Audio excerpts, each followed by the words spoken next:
ground level in every patch of scrub and bush, or hopping from branch to branch above.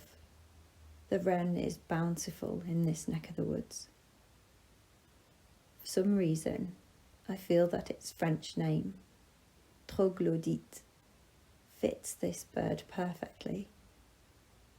Not just because the meaning is cave dweller, which refers to their habits of foraging in dark corners, but because of the sounds of the word, when said in French with a good French accent.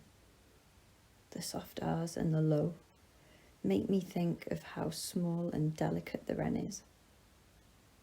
Yet the word is long enough to sound grand, which suits the boldness and confidence of this bird as it sings. Then, after the troglo, to finish it off, there's the little dit sound, which reminds me of the cheery flick of its tail. Its soprano song, rich and pure, pierces and is delivered with such unassailable gusto that it makes me stop and fills the air with beauty and me with delight.